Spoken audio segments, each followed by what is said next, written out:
Depend करता है। देखिए मैं 8 घंटे भी पढ़ी हूँ, मैं 10 घंटे भी पढ़ी हूँ और प्रीलिम्स या मेंस पास आते आते और भी पढ़ा है, पर ऐसा नहीं है कि मैं 16-16 घंटे पढ़ी होंगी इतने ऑनलाइन। कितनी बार पढ़ी आपने? लगभग मैंने 6-7 बार ही पढ़ी। मैंने इतना नहीं था कि मेरा बहुत लंबा गया हो, मुझे लगता है 6-7 बार मैंने करी।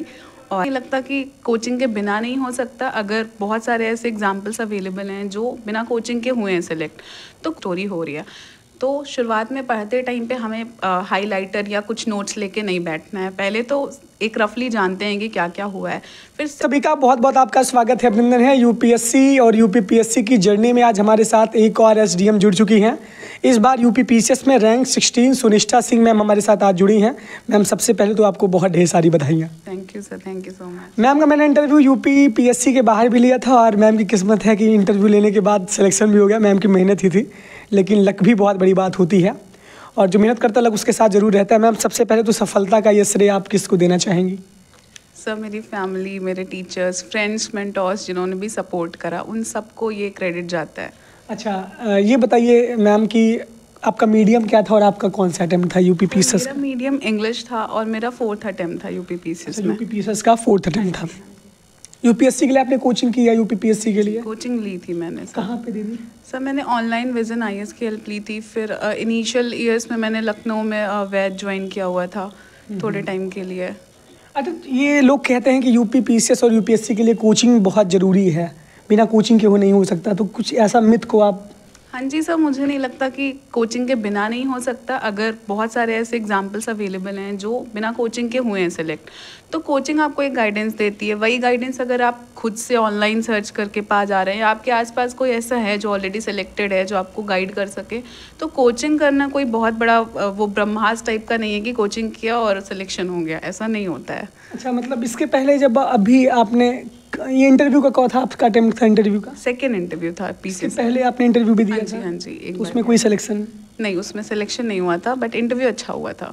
कमी कहाँ रह गई थी? रिजल्ट तो आया होगा, आपने देखा होगा। सर मेरा पब्लिक एडमिनिस्ट्रेशन ऑप्शनल था उस टाइम तक, तो मुझे बहुत ही अच्छे मार्क्स नहीं मिले थे, बहुत गंदे मार्क्स थे। तो इंटरव्यू 75 मार्क्स मिले थे, उसके बाद भी नहीं हुआ था फाइनल सिलेक्शन, 7 मार्क्स से रह गया था। 7 मार्क्स से।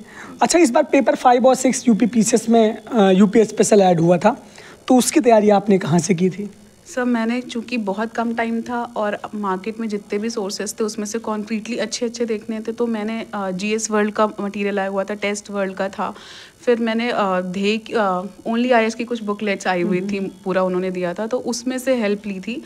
ऑनलाइन हर एक सिलेबस के हर एक टॉपिक को जो भी आपको लगता है कि ये तो पूछेंगे, अगर कल्चर है यूपी का तो ऑनलाइन जितना आपको मिलेगा उतना एक जगह पे एक आंसर में कहीं नहीं मिलेगा।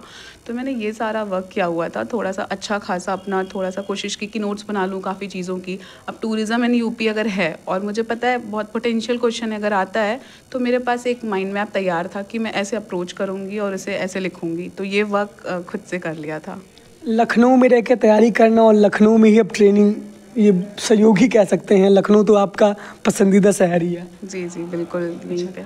जैसे कि एनसीईआरटी बच्चे बेसिक की शुरुआत करते हैं, जो बच्चे बिगिनर्स हैं और अपनी तैयारी की शुरुआत करना चाहते हैं, तो मैम आपने एनसीईआरटी पढ़ी थी कि नहीं पढ़ी थी शुरुआत में? सर बिल्कुल पढ़ी थी। शायद सारे बच्चों की तरह समझ नहीं आता कि क्या रोल है, बट जब एक बार आप कुछ अचीवमेंट पाते हैं तो समझ में आता है कि बेस तो उसी ने बना दिया। और पढ़ने की जो एक आदत होती है, अब आप 6 से 12 तक पढ़ रहे हैं और सारी भी नहीं है कि आपको सारी पढ़नी है, तो वो जो फ्लो बनता है और उसमें इतनी अच्छी लैंग्वेज भी अब 6-7 क्लास के बच्चों के लिए लिखी हुई है, तो हम समझ सकते हैं कितने अच्छे से एक एक मैप वर्ड्स जो हैं, तो वहाँ से पूरा तो बेस ही बन जाता है। एनसीईआरटी अनअवॉइडेबल है मेरे हिसाब से, सबको करनी चाहिए। शुरू में ऐसा पढ़ के लगता है क्यों कर रहे हैं, बट नहीं, बहुत ज़रूरी है वो चीज़। अच्छा, सवाल तो इस बात का है दीदी कि किस क्लास की और किस सब्जेक्ट की किस किस की एनसीईआरटी पढ़ें और एनसीईआरटी कैसे पढ़ें। हम कभी कभी एनसीईआरटी पढ़ते हैं तो पूरा हाईलाइट तो करने बैठते, पूरा पेज हाईलाइट कर जाते हैं। एक बार पूरा पढ़ लिया, फिर पता चला कि शुरुआत का पहला चैप्टर समझ ही नहीं आया, मतलब तो कैसे बच्चे अपनी आदत में इसको सुधार करें, कैसे पढ़ें? सर एनसीईआरटी के साथ जो मेरी जर्नी रही वो था कि शुरुआत में पढ़ा तो थोड़ा इंटरेस्ट आया कि ये स्टोरी हो रही है, तो शुरुआत में पढ़ते टाइम पे हमें हाइलाइटर या कुछ नोट्स लेके नहीं बैठना है। पहले तो एक रफली जानते हैं कि क्या क्या हुआ है। फिर सेकेंड और थर्ड रीडिंग करनी ही पड़ेगी। और एनसीईआरटी ऐसी बुक है, मैं अभी आपको बताऊं कि मैं एक चैप्टर पढूं तो मुझे लगेगा ओ ये बात तो नहीं है, मैंने नोटिस नहीं की थी। तो एनसीईआरटी ऐसी बुक है जो आपको 2-3 बार तो ज़रूर पढ़नी है और आप कर लेंगे। आप कह रहे हैं ना कितना 6, 7, 8 क्लास में पढ़ने में टाइम नहीं लगता। आप शायद, मैं ज़्यादा ही बोलूँ, अगर मैं अच्छे से बोलूँ कि 4 महीने दीजिए आप, अगर आप 4-4 घंटे भी रोज़ दे रहे हैं तो आपकी कवर हो जाएंगी ये सारी चीज़ें। हाँ जी, हाँ जी। अच्छा, अब एनसीईआरटी से सीधे हम स्टैंडर्ड बुक की तरफ आते हैं। तो सब्जेक्ट वाइज दीदी बताइए कि आपने किस सब्जेक्ट की कौन सी स्टैंडर्ड बुक फॉलो की थी? सर देखिए, पॉलिटी के लिए तो सबको पता है लक्ष्मीकांत करा कितनी हुआ बार था। लक्ष्मीकांत पढ़ी आपने? सर ये मत पूछिए, मतलब बहुत ही बार करिए। फिर अब चूंकि लक्ष्मीकांत मेंस पर्सपेक्टिव से उतनी मतलब सफिशिएंट नहीं है, तो फिर काफ़ी सारे यूपीएससी टॉपर्स के नोट्स अवेलेबल हैं, तो उनसे थोड़ी गाइडेंस ली और काफ़ी अच्छे अच्छे नोट्स अवेलेबल हैं ऑनलाइन। लक्ष्मीकांत कितनी बार पढ़ी आपने लगभग? मैंने 6-7 बार ही पढ़ी। मैंने इतना नहीं था कि मेरा बहुत लंबा गया हो, मुझे लगता है 6-7 बार मैंने करी और अपना वो दिमाग में आ गया, जो भी रहा हो तो वो चीज़ समझ में आ गई।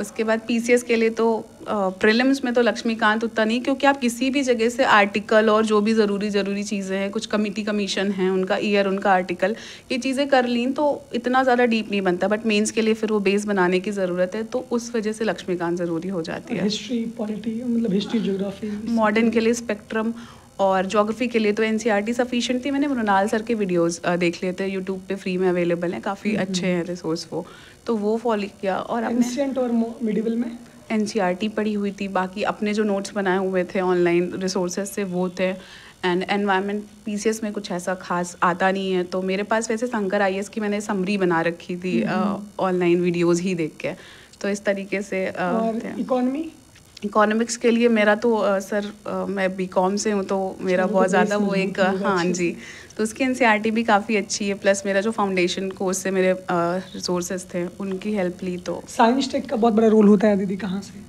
सर देखिए, साइंस टेक मेरी थोड़ी वीक है, बीकॉम से आप समझ रहे होंगे, तो मैंने उसके लिए घटना चक्र की बुक आती है वो करी हुई थी। मेरे पास अपने नोट्स फिर अवेलेबल थे, हर चीज़ पे थोड़ी मेहनत करी थी, तो इसलिए वो लिखे हुए थे, उनकी हेल्प ली और सफिशिएंट थे फिर। अच्छा, उतना हो गया? हाँ जी, फिर वो बुक्स आती है ना मेंस 365 या ऐसे करके, तो जो ज़रूरी टॉपिक्स होते हैं, जो हमें पता होता है प्रीवियस या क्वेश्चन पेपर देख के कि ये टॉपिक आएगा दोबारा या आ सकता है, कि रोबोटिक्स है या एआई है, 5G है, तो इस पे अपना हमने नोट्स बना के रखा हुआ था। अच्छा, मतलब दिन भर में कितने घंटे आप पढ़ती थी दीदी?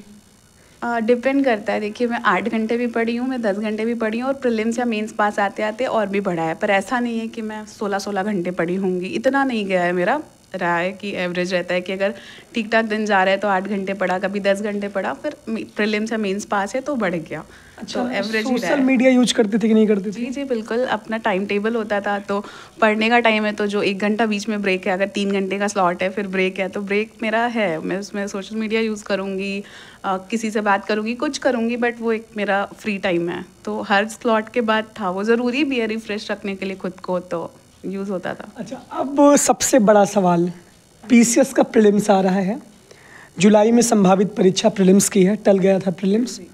अंतिम 3.5 महीने की स्ट्रैटेजी एस्पिरेंट की क्या होनी चाहिए? कौन कौन से मटेरियल उनको यूज करने चाहिए और कब अपने गियर को चेंज करना चाहिए? थोड़ा सा इस पे आप फोकस करिए दीदी। सर चूँकि 3.5 महीने हैं, तो मैं शुरू करती हूँ लगभग 2 महीने पहले से, तो अभी इस टाइम का यूज़ थोड़ा मेंस के लिए प्रिपेयर कर सकते हैं। जो अगर मैं होती तो मैं यही करती, मैं थोड़ा टाइम मेंस को देती, उसके बाद मैं मिड में से कह ले मैं अपना गियर चेंज करती हूँ और प्रीलिम्स मोड में आती है। प्रीलिम्स में आने के लिए ज़रूरी है कि आपको प्रीवियस या क्वेश्चन पेपर बहुत अच्छे से समझ हो कि क्वेश्चन क्या पूछे जा रहे हैं, और ये चीज़ें करने के बाद आप एक इन्फॉर्म्ड गेस जो होता है ना, जो आपका कहते हैं तुक्का लगे, वो एक्चुअली तुक्का नहीं होता, आपने सब कुछ पढ़ा होता है, देखा होता है कि आयोग के क्या क्वेश्चंस कैसे गलत होते हैं, क्या आंसर्स एक्चुअली होते हैं, तो वो आपको एक आइडिया मिलेगा। फिर आप बेस तो पढ़ ही रहे हैं, बेस का आपका एनसीईआरटी है, आपने कुछ फाउंडेशन कोर्स रखा वो है, बट भरोसा करके पढ़िए उस चीज़ को। और प्रीवियस ईयर क्वेश्चन पेपर तो बिल्कुल मिस नहीं करना है। करंट अफेयर्स के लिए उधर लास्ट में ई दृष्टि मैगजीन्स आ जाती, घटना सार आ जाती, कोई भी एक लेके रिलीजियसली फॉलो कर लिया तो वो चीज़ क्लियर हो जाएगी। जितना सब मोर देन सफिशिएंट है।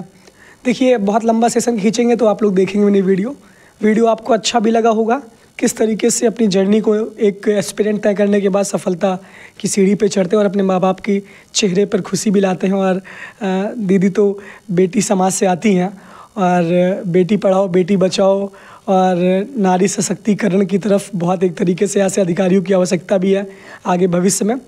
जो भी आपके सवाल हों आप उसको कमेंट बॉक्स में कर सकते हैं। बहुत ही शानदार इंटरव्यू रहा। अगर सवालों की लिस्ट लंबी रहेगी तो दीदी के साथ एक इंटरव्यू सेशन हम लोग फिर से लाइव ले लेंगे, या हम फिर से चले आएंगे एकेडमी में और दीदी से फिर एक अच्छा सा इंटरव्यू लेंगे। बहुत बहुत धन्यवाद दीदी, आपको बहुत ढेर सारी बधाइयाँ। Thank you so much. Thank you so much. Thank you.